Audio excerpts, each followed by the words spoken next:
All right, sports fans, how's everybody out there doing?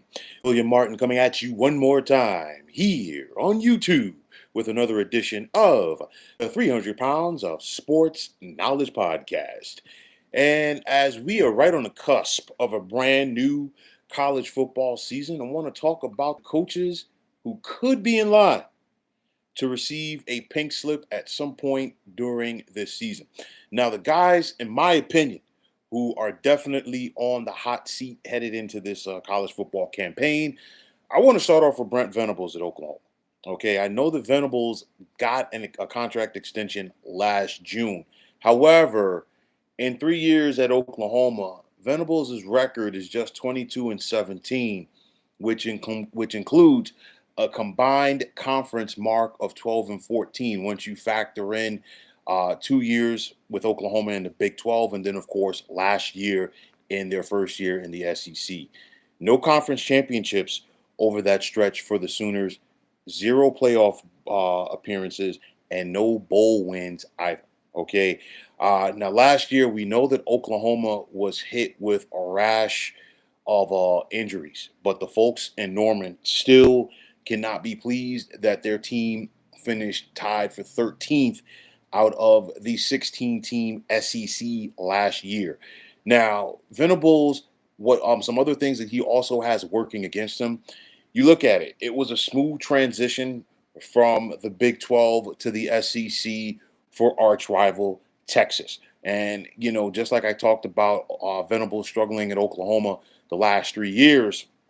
During that same stretch, Texas is 33-9. Okay. And last year for Texas, we saw them get to the SEC championship game. The year before that, we saw them win the Big 12 on their way out the door, and they've made the college football playoff in each of the last 2 years. On top of that, in the last Bedlam game between Oklahoma and Oklahoma State, the Cowboys got the best of the Sooners. Okay, so I'll tell you like this: Oklahoma cannot afford to once again get lost in the shuffle of the SEC this year, and they also cannot afford another slow start this year, which means, in my opinion, the pressure is on Venables to deliver. Now, sticking in the SEC, you look at Hugh Freeze at Auburn, and it's not been a smooth return for Freeze since coming back to the SEC, as in his 2 years on the plane so far. Auburn's record is just 11-14. Freeze is 5-11 in the SEC at Auburn, and the Tigers overall have not had a winning record since 2020, nor have they beaten Alabama this decade. And if those trends continue, I guarantee you that War Eagle is going to be looking for themselves a new head ball coach real soon. Sticking in the SEC, and I want to talk about Brian Kelly at LSU. And yes, Brian Kelly has won since he came to LSU, but Kelly has not been able to win the big games, which has drawn the ire of some of the folks in Baton Rouge as well as around this program. Now, under Kelly, the Bayou Bengals, they're 29-11 overall. They're 17-7 in the SEC. Now, in Kelly's first year at LSU, he did get the Tigers to the SEC championship game where they lost to Georgia. However, the Bayou Bengals have not won the SEC under Brian Kelly, nor have they gotten to the playoff on his watch either. And for me, there's pressure, and then there's SEC powerhouse pressure. And LSU is truly indeed a powerhouse in the SEC. And let's see if Kelly is going to do enough this year to keep the boosters at LSU happy. The reason why I say this is because, look, the last two head coaches there won national championships, and they still got fired. Okay, so LSU is a place, you know what? It's a what have you done for me lately culture, and you better find a way to keep up with the Joneses there. Now, switching gears to the Big Ten, and I want to talk about Mr. Lincoln Riley.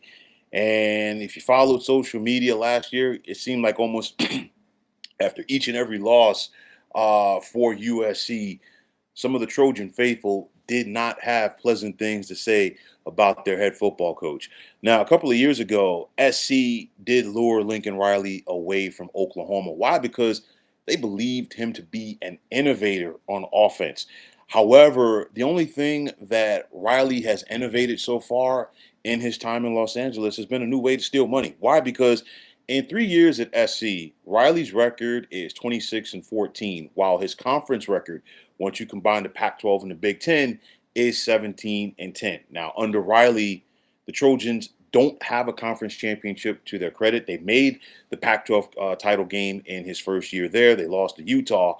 And also, SC has zero playoff bids for their troubles. And to add insult to injury, okay, the guy who Lincoln Riley replaced at USC, Clay Helton, in his 3 years since then at Georgia Southern, Clay Helton only has six less wins than Lincoln Riley, to his credit. But you think about Clay Helton's time at SC, got him to the Pac-12 title game twice, won the Pac-12 once, won a Rose Bowl. Okay, these are things that Lincoln Riley has yet to accomplish so far, for the men of Troy. Now, Riley's contract details, for the most part, they're under lock and key, and I know that he has a huge buyout attached to his deal. But at the end of the day, I feel like his long term contract status has allowed him to get comfortable, too comfortable, right now in Los Angeles. But you got to wonder if another bad year for Lincoln Riley at SC is going to change that. I mean, you think about it, they went 4-5 last year in the Big Ten, and it was bad to watch at times for USC. So I want to see how the men of Troy and Lincoln Riley respond this year.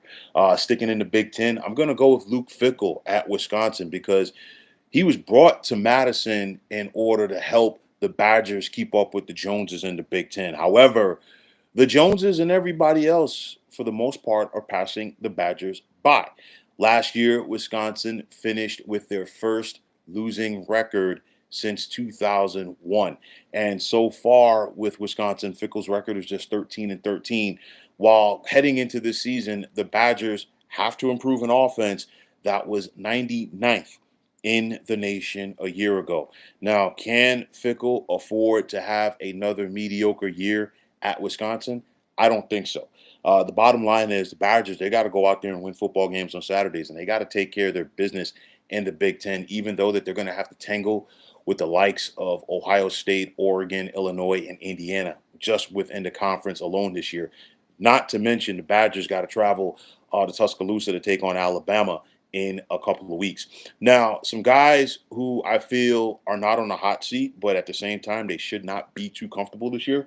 I'm going to start with Mike Norvell at Florida State. Now, in his first 2 years at Florida State, the Seminoles only won 8 games, okay? And then he was able to break through in 2022, helped the Seminoles to their first 10-win season since 2016. And of course, 2023, Florida State was rolling until that Jordan Travis injury late. They won their first 13 games. They won the ACC, but of course, they got overpassed for the playoff. And I think a lot that Jordan Travis injury really factored into that. But nonetheless, they went 13-1 that year. And it was a carryover, unfortunately, for Florida State last year. They came into the season ranked, a lot of high expectations, but when it was all said and done, FSU was only 2-10. And that's not going to get it done in Tallahassee if you have another bad year, or Florida State was to even finish with a losing record again. That's not going to get it done. I don't think the folks in Tallahassee would be thrilled by that. I think Florida State will show some improvement this year, and let's see if they can get back to those upper echelon teams in the ACC. Surprisingly, I'm going to put them on here, but hear me out. And I'm talking about Mike Gundy at Oklahoma State. Why? Because nobody's won more games as a head football coach in Stillwater than Mike Gundy. Okay, but if he has another year like he did last year, it's going to be tough for him because the Cowboys went 3-9.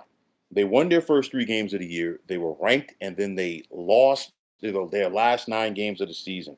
The only team within the Big 12 to not win a conference game last year. It's one of those, you think about the resources and the money that has been put into this program, and the Cowboys want to see their guys keep up with the Joneses in the Big 12 conference. Does Gundy have what it takes to turn things around at Oklahoma State? I truly do think so. I think that the Cowboys are going to be a much better team this time around here in 2025. But nonetheless, he cannot afford a repeat of last year. And finally, there's Billy Napier at Florida because last year there were some people who expected, what, maybe Florida would move on from Billy Napier. He did receive that vote of confidence last November from school administrators, and his Gators did respond because they won their final 4 games of the season, and included in that, they knocked off both LSU and Ole Miss at home, and they finished the year on a 4-game winning streak. Now, overall at Florida, Napier's record is just 19-19, and he's only 10-14 within the SEC. He's never finished a year so far in his 3 years in Gainesville with a winning record within the Southeastern Conference. And you look at the Gators this year, they have arguably the toughest schedule in the SEC, and you just have to wonder if Napier is going to do enough to survive. I will say this: Napier has recruited solidly at Florida. I think his young team grew up over the second half of the season because even once you delve into Florida's schedule last year, they were right there with Georgia until they had some injuries, in Jacksonville last year. They were right there with Tennessee as well, and Knoxville. And of course, these are 2 teams that went on to the college football playoff last year. And of course, in the case of Georgia, they won the SEC.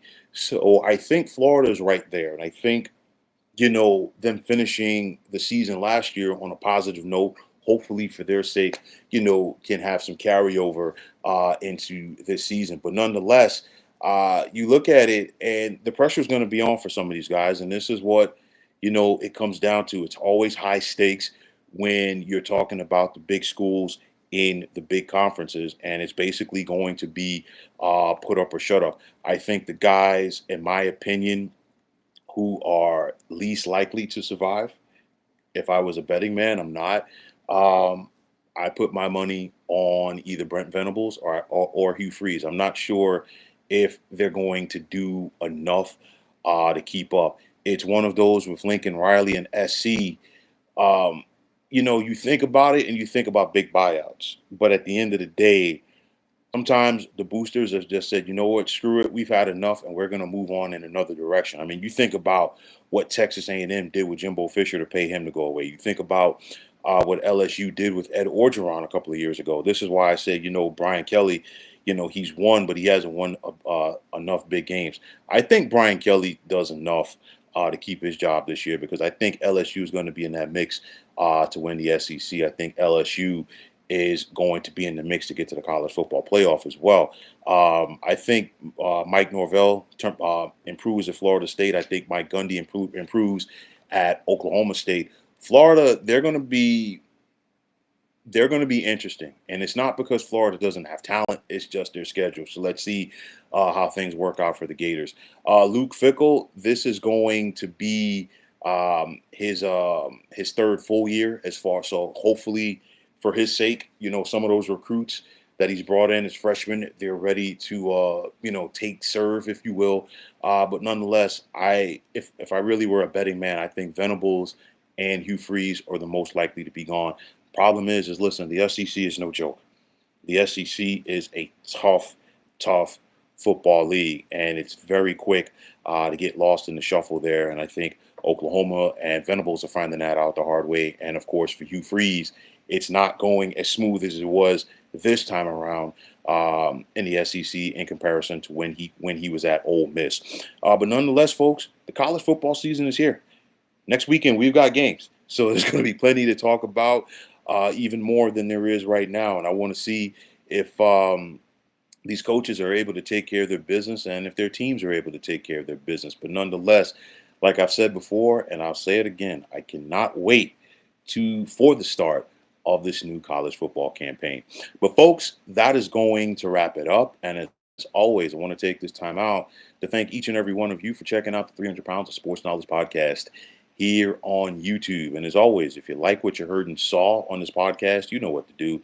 Just hit that like button as well as subscribing to this channel. And like I always say, it is greatly appreciated.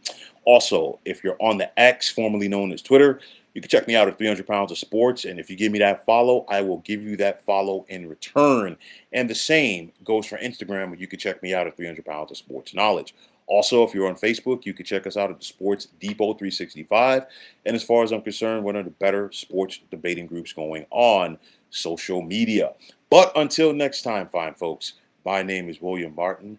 I am signing off, and I'm saying thanks once again for tuning into the 300 Pounds of Sports Knowledge podcast here on YouTube.